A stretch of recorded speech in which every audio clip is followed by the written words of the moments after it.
So, Sita, welcome to the Black and Raw podcast. It's really good to have you on. Yeah, thank you for having me, Tino. Really good to be here. Yeah. No, it's okay. It's okay. And so I saw when you sort of contacted me, I really liked sort of the stuff that you were doing. And I think it was quite appropriate in terms of like work culture and mental health and how you keep good mental health. So definitely good to have you on. So yeah. Yeah. Any platform that I can sort of promote the awareness of keeping mentally well is really important to me. So I'm reaching out to as many people as possible so I can put the word out there. I know we're talking about it, which is great, but we couldn't talk about it enough. So every little avenue or big avenue or whatever platform we can have to keep promoting and keep encouraging people to be mentally well is really, really important. So yeah, thank you for, giving us this platform to be able to make our voices heard as well. Yeah. Yeah, definitely. So I guess for you, what sort of led to your journey into mental health and focusing on burnout specifically? So to cut a long story short, I've always been very passionate about mental wellness. Okay. If you note, I'm trying to steer away from mental health because I'm also quite aware that there's a lot of stigma sometimes when you talk about mental health because people want to start looking at the problems or what you experience and that's so negative rather than looking at the positive side of it as it's a good thing for us to be encouraging mental wellness. So from a very young age, I would say I have always been interested and fascinated about why people do what they do. So again, that is to do with the mind, so why do we choose A over B, So growing up, and I also knew that I like to help people. So I went into the caring profession, which nursing is one of, isn't it? So in nursing, I chose mental health nursing specifically to be able to help people because of my interest in how the mind works. And I've done further studies for that as well in my master's degree. But how did I get to wanting to choose burnout as my niche area to actually help people? Is because I also experienced burnout. So I would be really taken aback if anyone tells me that they haven't really experienced burnout. Perhaps some haven't, or they have coping strategies, which is great. But then I think at the time I was experiencing it, even though I was aware of coping strategies, sometimes you're not aware of it creeping up on you because we get so much into our daily life activities and forget to take time away or step back and reflect and see why things may be going a certain way. So at the time when I experienced my burnout, I was in a very high pressure job.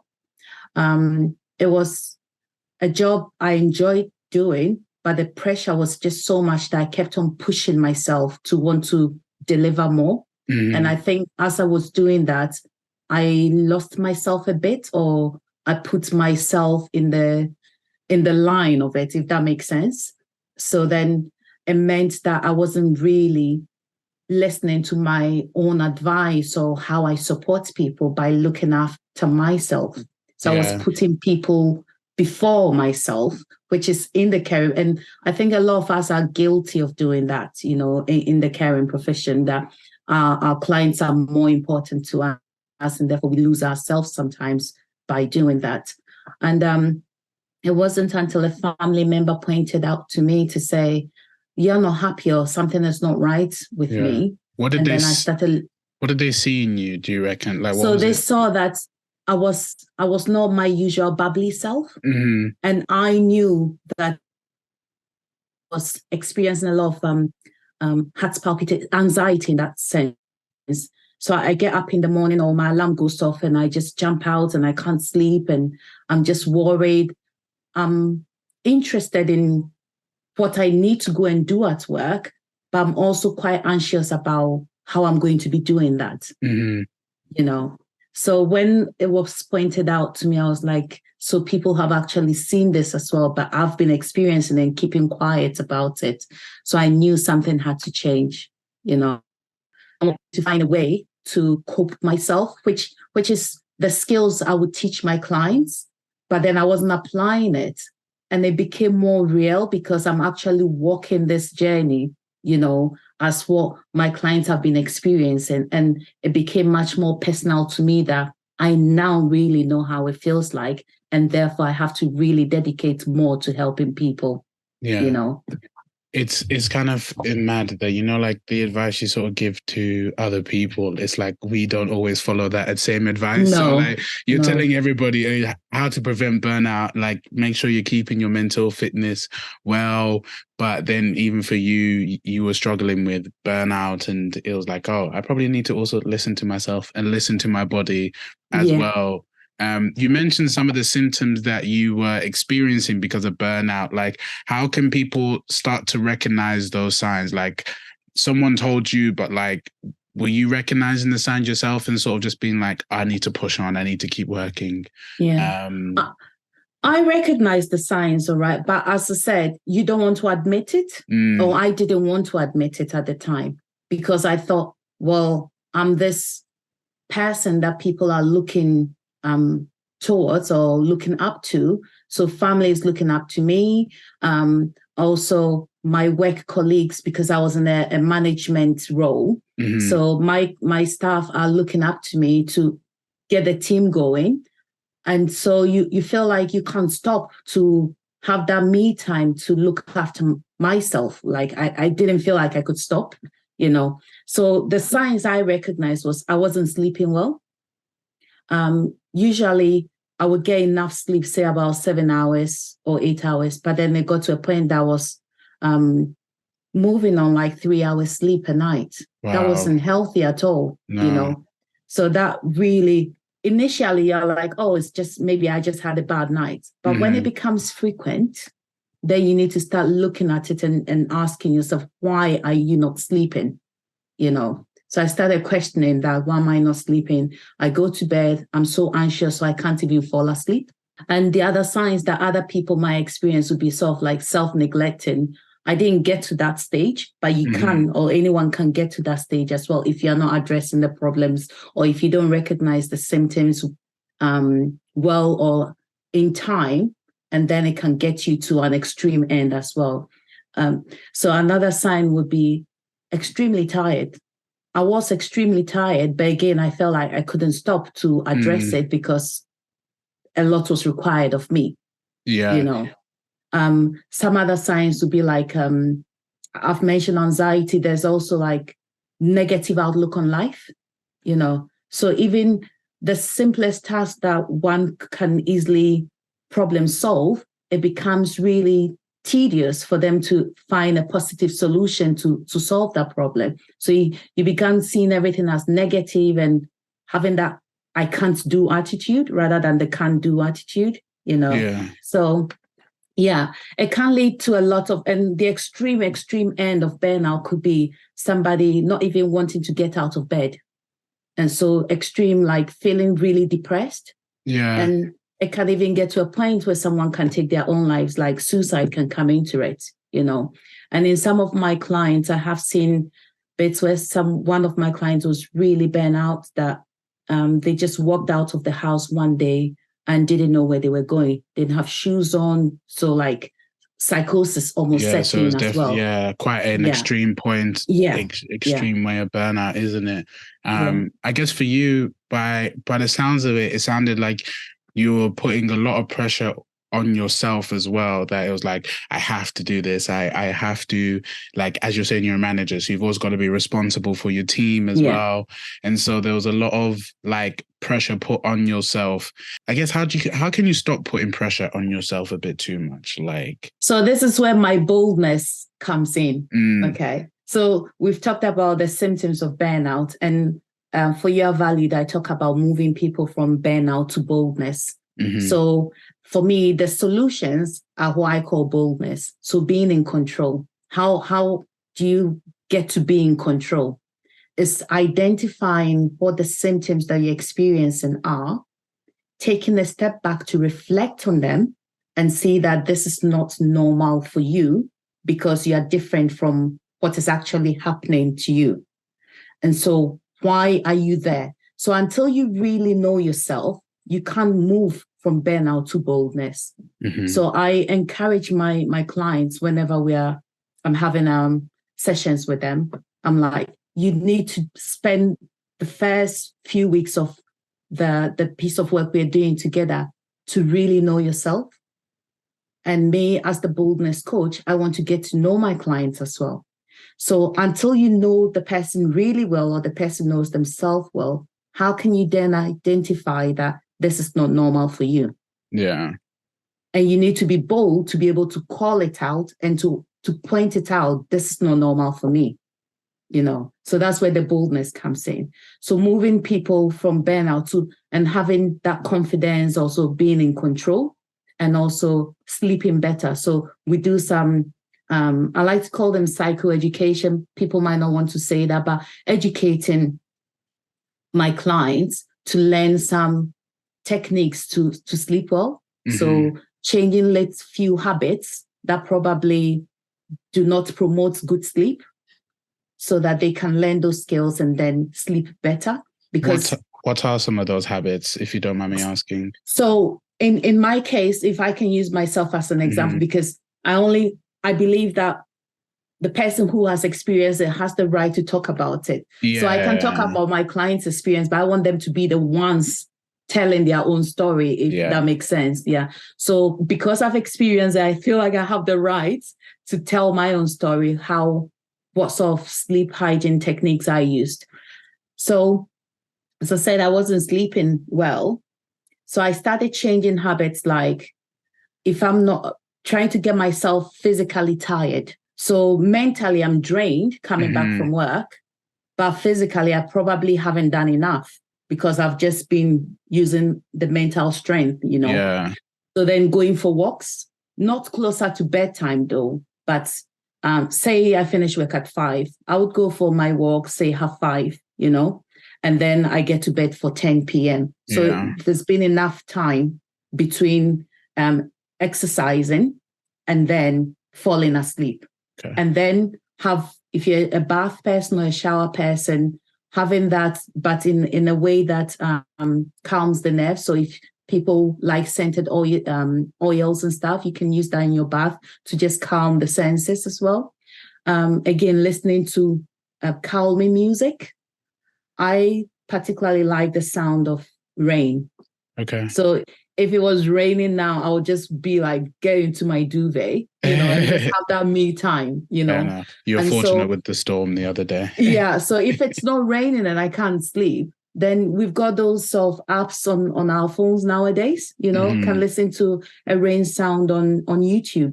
And then I just fall asleep like that. Yeah. So it's finding what works for you. That's why I said that it's really important for the client or the person to really understand who they are and what works for them. Then it's easy to implement those things into your life. Yeah. Yeah. I wanted, when you were talking about sort of moving from burnout to boldness, one, I really like that. It's very catchy. But also it's very easy to sort of visualize, okay, we're going from here. This is where you are now, and this is where we want to get you to be.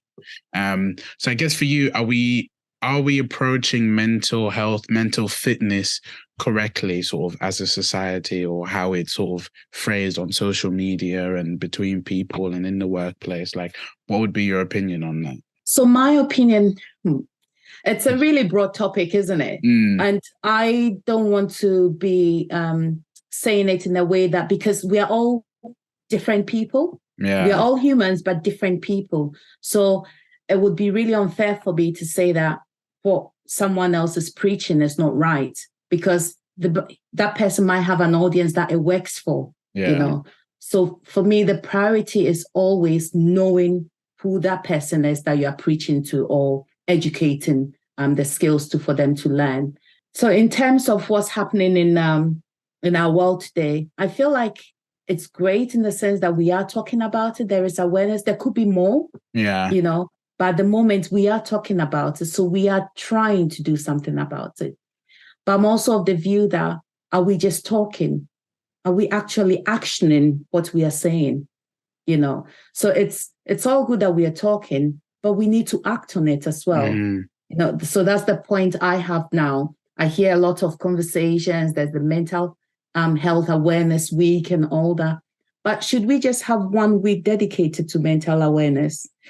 Probably not. I think we should be talking about it every day. Yeah. And not just talking, but acting. So if you are preaching it or telling or educating your friends and colleagues about it, in your actions, what are you doing? So a simple thing might be, if I use you as an example, Tina, so you're my friend where I've heard stories or you've been telling me about things you're probably struggling with, and I'm listening to you and I say, oh yeah, it's a big thing now, mental health. Oh, maybe go and go to your doctor if you feel like. So I've just told you, but what else can I do to show you that it is okay that you're talking about it, and also to encourage you to do more, to keep well. Okay. So a simple act would be showing you some kindness. So not just telling you go and see your doctor, but showing you some act of kindness for you to know that I genuinely care. So that if it's really, if you're really experiencing some difficult stuff that you don't feel able to share, that encourages you to share with me because you know I'm a trusted friend. Right. So it's in the actions, not just the talking.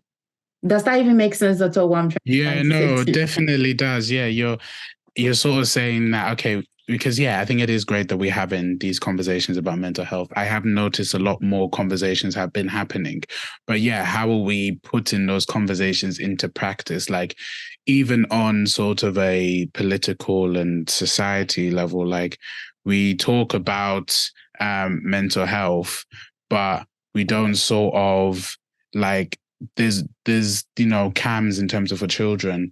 There's a huge waiting list. You know what I mean? Like we've got all this rhetoric, but we're not necessarily putting in the actions behind it. So I do understand what you mean. So I definitely do think we need some action behind a lot of the talk, which is essential. So hopefully, I mean, you could get me talking about politics loads, but even just as friends and as people, how are we supporting our friends to ensure that when they are coming to us about mental health, how are we helping them with that? So I do agree with you on that. And sometimes the action could just be you listening, actively listening, So if a friend was talking, not just butting in, sometimes just giving that space that the friend feels that it's safe for me to talk and no one telling me, because a lot of times when we're experiencing something, there are times that we might want someone to give us a direction of where to go. And there are times you just want someone to hear you. Yeah. Someone to just listen and you feeling safe that they've got your back, Yeah. Yeah, and they hear you out. Yeah, definitely. Yeah. I remember when I was working in, I work in sort of supported accommodation. So I remember I was talking to a boy and he was just like, he was sort of expressing what is going on for him in terms of with his mental health. And I was just standing there and I was just listening to him, partially because I was like, I don't really know what to say. But I was just like, okay, I don't know what to say. So let me just pay attention to what he's saying. Like, let me just hear what he's saying. And I think he just needed to be able to vent, just to say what's on his chest. Like, and sometimes that's what people need. Even like as men, we love to come up with solutions. And we like, if we listen to someone and they're telling us about their day or telling us about an issue, we're like, oh, you could do this, you could do that, you could do that. But sometimes that's not what people want from you. Yeah, people just want you to just hear, just listen and hear you out. Yeah. And I think the other thing is because we are all talking about it now in the world, if I can put most parts of the world anyway, because we are talking about it now, we all feel like maybe we are supposed to be doing more. So sometimes it's not helpful to come in with an action when it's not really needed. So again, if you know the person, then you know what sort of action to bring in. So it's good to talk, it's good to add some action to it, but you need to know who that person is and what sort of action is relevant at the time as well. Yeah, definitely. So I guess for you, like, how have you found coaching people with their mental health and having a company that is sort of focusing on helping burnout and helping organizations improving, the mental fitness of their workplace? Yeah. Humbling, because when someone is experiencing mental difficulties, it's their most vulnerable place at that time. And for a person to even trust you to go with them on that journey, for me, it's really humbling. And the fact that I'm even able to make a change or support them in making a change in their lives to move them from that place of unwellness to a place of wellness. I don't know what word to use for it. It's very rewarding and also empowering in the sense that, more can be done, because sometimes we get so into that space, head space, where we are struggling, that something that might be quite simple that we could implement, because we are there, we can't see it. As I said to you, in my own case, I knew things were not right, but I needed someone to just point it out to me at that time.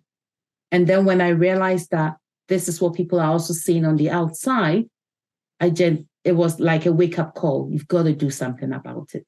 So then tap into my strength and the skills that I have to move myself from that place to the place where I was much more in control to take on, challenges a bit more. Yeah.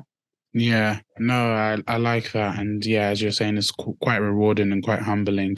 So being able to take people from such a vulnerable space to, I guess, seeing them being able to thrive, and at least if you're giving them the tools to be able to deal with when other hardships come, because it's not necessarily that, going to be getting rid of all hardships, but it's like, listen, once you recover from your mental health or whatever's going for you in this situation right now, if it comes back up again, at least now you're in a much better space. Yes.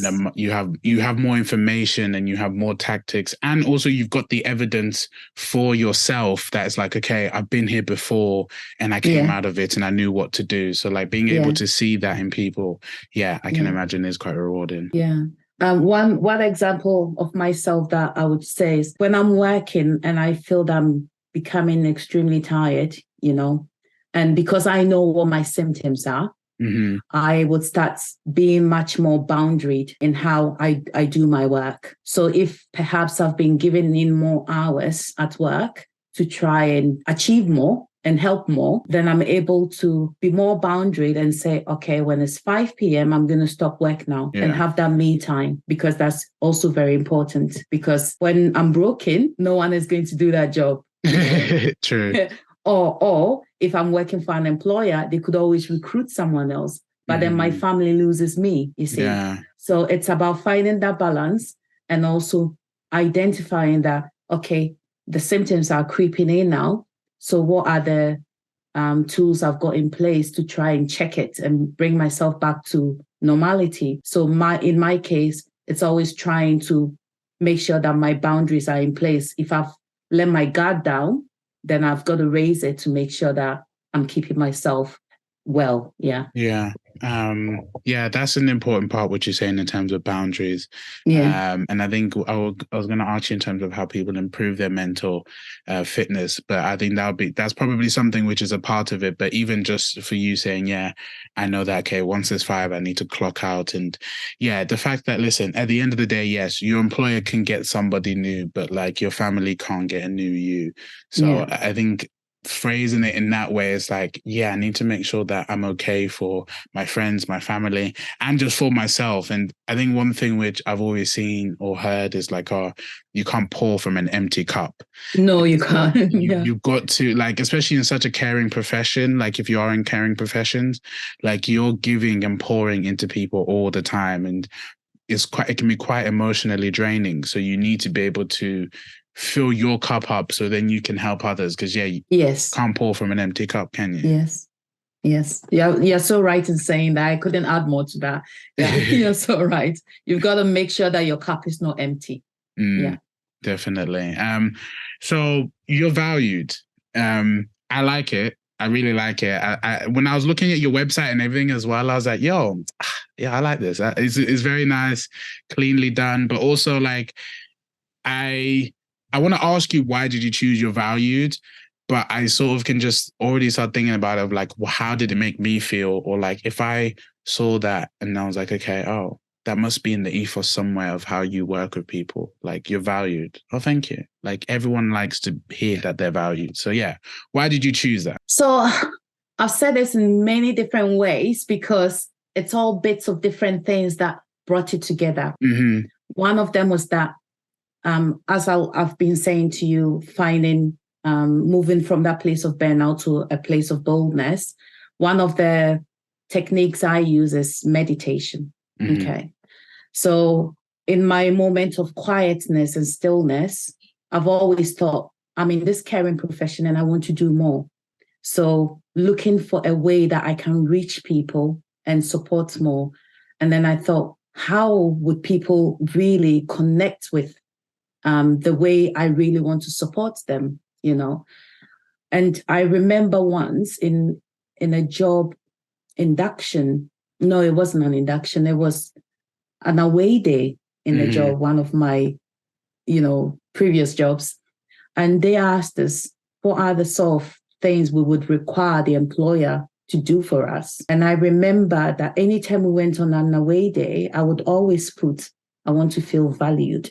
Yeah. So for me, feeling valued was a way that my employer can get me to do more for them. Okay. Because if I don't feel valued, I wouldn't see why I need to even go the extra mile for you in the job. So I would always go an extra mile if I feel really valued by my employer or the organization, And therefore I came up with that. I was like, you're valued. If people actually feel that they are valued, why can't we get them to do more for themselves, more for their family, and more for the organization as well?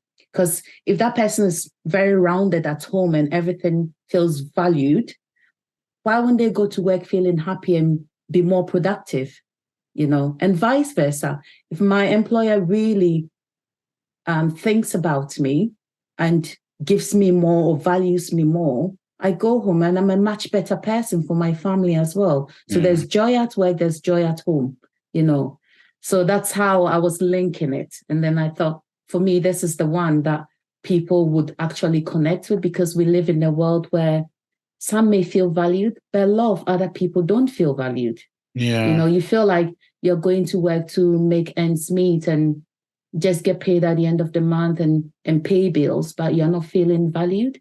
And this is not to talk down on any organization or employers, but I think if we did more by getting to know our employees and therefore providing support that makes them feel valued, then we can get more out of it. So it's a win-win situation, isn't it? But it just sometimes feels like organizations might just have the tick boxes, So I've got to provide maybe a mental wellness or mental health support in my organization to tick the box that, yes, it's there for you. But the people using, are they really getting value for money? Are they really feeling valued? And how is the productivity in your job after that? So you can measure it with, you've got those measures in place because you're supposed to have them as an organization. But are your people valued? Are your people feeling, or is the productivity at work, has it increased? Is the organization thriving? If it's not, then it's not really doing its job, is it? It's just there to tick a box, but you're not getting the value for it. Yeah. Yeah. And as you're saying, like, when people feel valued, when you felt valued, you want to do more, you want to contribute more, you want to work harder. But like, if you feel like you're just a number on a spreadsheet and your employer doesn't necessarily value you or care for you, you're not going to want to work hard for them. You're not going to want to go the extra mile. You're not going to want to come up with ideas on how you can improve the business. So even for I guess business owners that are listening, like, make sure your employees feel valued, because one, it's going to help better their lives, but then it's also going to better your business too. Like, it's a win-win situation, really. Yeah. Like, I don't see any downside in making sure that your people feel valued. Yeah. So organizations that are doing that, I really commend them. Well done to them, because that's the only way forward. But I think more organizations can do better as well. So I'm hoping that you're valued, raising that awareness and it's not like they don't know, but sometimes we don't know how to go about resolving the problems, Yeah. What, I guess, following on from that point then, sort of what do you think organizations can do to help prevent burnout, other than what we've been talking about and making sure they feel valued? Like, what else would you recommend for organizations? I know if an organization has hundreds and thousands of employees, it's quite hard to say what I'm going to say. But I think if we have a culture of making sure that the managers or the leadership team all know how to value their employees or the staff under them by getting to know them. So, for example, if you went to a job and your manager comes in and says, hi, and perhaps doesn't even know your name, wouldn't that be hurtful? Yeah, that just a little. you've been working for them and they don't even know your name, or they call you, they give you another name because they can't say your name. That would be hurtful, wouldn't it? So you won't feel valued. So it's like the little steps that we're trying to encourage. So this has to do with cultural change as well in organizations. So people in leadership teams or management levels, how do you value or make the staff that you are managing get to understand or know that they are really important to you, to the organization, and to the work that your organization is trying to achieve, So something basic like that will go a long way, because I go to work and I know that my views matter. Whatever I'm contributing to at work really goes a long way. My ideas matter, even if it's silly, I'm heard, So little changes like that. And then, of course, there's the big changes of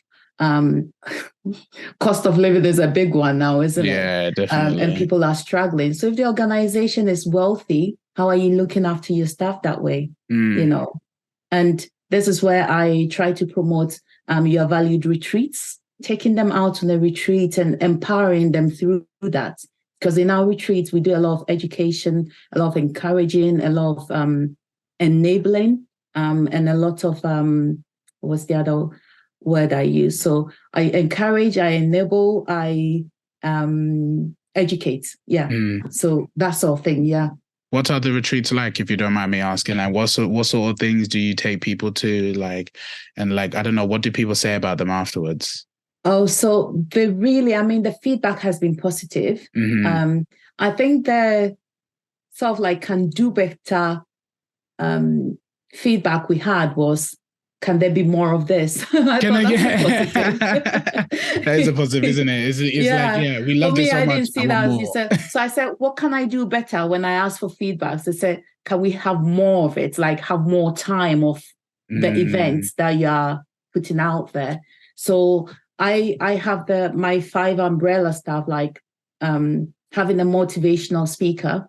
So we set off with motivating all of us to be in that frame of mind, have that headspace and mindset where we are all ready, and also having the same goal to the reason why we are there, because we are all coming from different walks of life, and yet our goal is to try and find that sort of peace, if I can put it that way, that sort of moment in our lives where we feel like everything, all the noise, all the hardship has stopped for that moment, and we can hear ourselves think, we can feel that we need this love, this self-love, and this is the sort of thing that your value provides, that space, that safe space where we motivate people. We have some physical activities there as well. We have coaches, and we talk about, so before we would go on the retreat, there would be work in the background to find out what the common goal is for people, and where people want to move to from whatever their burnout position or their challenges are, to that place of boldness that they want to go. And then we sort of design, we design the retreats to cater for the common goal that the people going on the retreat want to achieve, Yeah. And then there's occupational therapy type of support or coaching where we look at activities sometimes in our lives when you're growing up and you've enjoyed some type of activities and you grow up and there's all these difficulties with pressures of being an adult and working to make ends meet. And then we lose ourselves.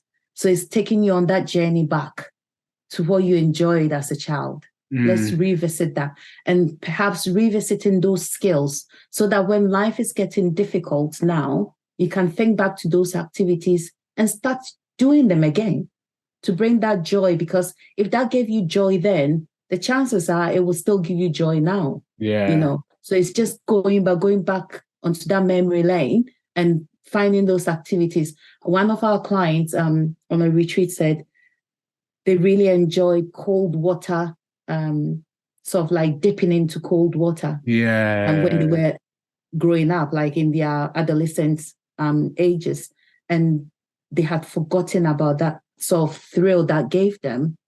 And so when we had the retreat, they said to me, I'm going back and I'm going to start doing that again because I remember that it used to give me fresh way of thinking about things, you know, because of the whole adrenaline experience. Yeah, of it is cold exposure also is just good for you too, isn't it? Like I've heard a lot of good things sort of about doing cold dip exposure. So yeah, like whenever I go I'll try and go sauna in the morning.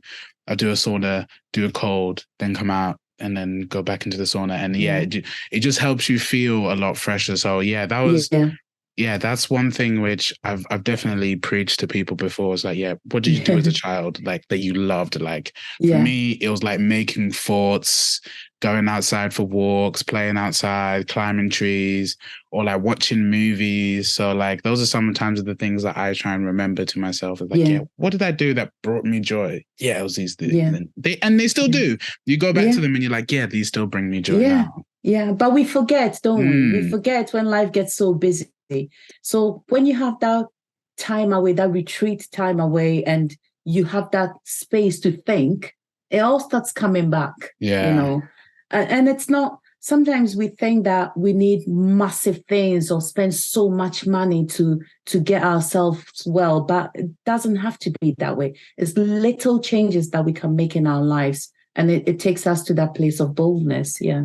Yeah. Even as you were saying earlier that, okay, before you go into bed, like taking a bubble bath. Like I'm sure some people loved taking bubble baths when they were younger. So like get some bath salts, get some candles, get a book or like listen to something and just sit in the bath, chill, like de-stress, detox, like just, as you're saying, small things like that. That doesn't cost you much. The only thing it's costing you is your time and maybe £3 for the bath salts. But like, and it's time that you need to invest in yourself. Yeah. You know?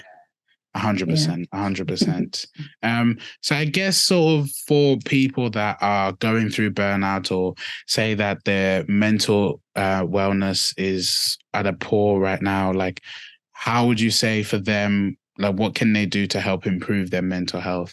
Or even just for people that are wanting to keep their mental health in a good space, like how can you keep it there? So it depends again on the individual. What are you doing in your life now? And for me, I'll look at if they fit into my 5 ways that I have come up with that I know that works. 1 of them, 2 of them, or all 5 of them can work. So if you're not doing 1 of them, then try and find a way to incorporate 1 of them into your daily activities. So this would be like interacting with people socially. Okay. So there is interaction and there is interaction. So what I mean by that is, say you go to work and you say hi to somebody, you have interacted, but is it meaningful? So I'm talking about meaningful interaction. Someone you feel connected to, that you can really engage well with them, because that time you are engaging is doing so much in your brain. I don't want to use technical terms and stuff for it, but so much goes on in your brain that it makes you alive. Even if you have a really fun conversation with a friend, say you're on a night out with a friend and the experience was just so amazing because we were talking about really good stuff, and you come back home the next day, if you think back at it, if you should be looking in the mirror, there will be a smile on your face. I noticed that happened to me yesterday. I was talking to someone and the person said something that at that moment I didn't think it was funny. So the next day I was just lying and reflecting and I thought about the conversation we had and I just started smiling to myself. I was like, oh, that was really funny. Why didn't I laugh then? You know? So it's about having that meaningful conversation with people. And the other thing would be practicing mindfulness or meditation, which I really, really encourage because so much goes on in our lives. And as much as it's important to connect with people, it's also important to move away from people and reflect and find that in recharge. So if I can put it that way, like recharging your own batteries, you know, because when you're talking to people and engaging, you're exerting energy. Yeah. You know, so you need that time away to recharge. And that's the time that you're actually reflecting on what is happening in your life. What do you want to do differently? So if you're going the same direction with something and it's not helping, having that time away and looking at it and saying, I've been doing this consistently for, say, a year, nothing is coming out of it. What can I do differently? And it's in that moment of quietness that ideas do come to you. You know, when you're connecting with people, sometimes ideas come from other people, but it isn't always, because when there's so much noise around, it's really hard to pick on the good stuff as well.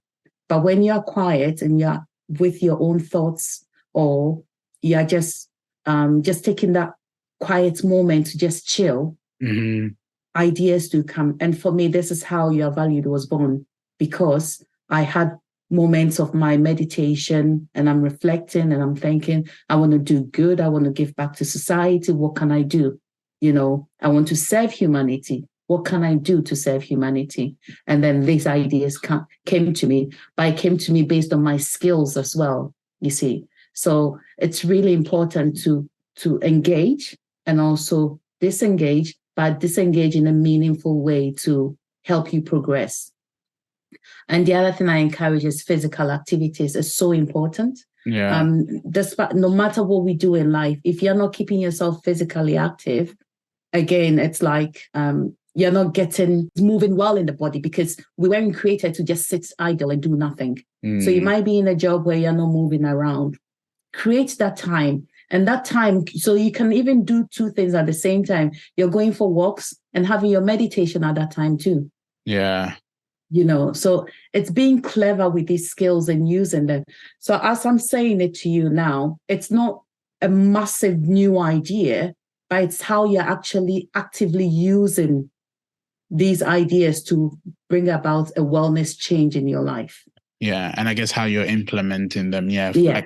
For me, like if I like to go to the gym usually in the mornings, and I know that like if I don't go in the morning, I don't usually go in the evening, because once I get home, I'm usually tired and I just usually want to chill. So like for me, I always know gym in the morning is best. But even if I don't go gym, I recently started basketball, and that's something in which like, okay, I know, like, I don't necessarily have to go, but I want to go anyway. Like, I enjoy going, I enjoy seeing the lads, I enjoy having those connections. But then for me, it's also just fun, but then it's exercise as well. So I'm getting those two boosts of social interactions, having fun, doing things I loved as a kid, playing sports, but also exercise too. So there's many ways in which you can put that into your life. Like if you love dancing, like go and do Zumba, or like go to a dance class. Like there's so many things that you can do that you can figure out, because that's exercise, fun, and you're engaging with people. So there's different ways in which people can take what you're saying and implement them in your life. Yeah, it doesn't have to be difficult at all. And there are things that we are perhaps doing already, but we are not seeing it as a way of us keeping well, you know. So it's just knowing that these are wellness skills, and doing it in a way that is quite meaningful to us to benefit from it. Yeah, definitely. So Sita, I've loved this whole conversation that we've had.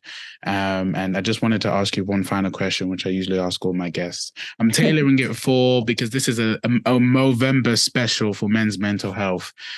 So I wanted to ask, say, if there's a young Black boy listening to this conversation, how can something that you know help them with their mental health? Something I know that helps is speak to someone who cares. For me, it's really important. I've said about having that social connection. So that social connection is important in the sense that it gives you that sort of being with people and engaging, having laughs and all that.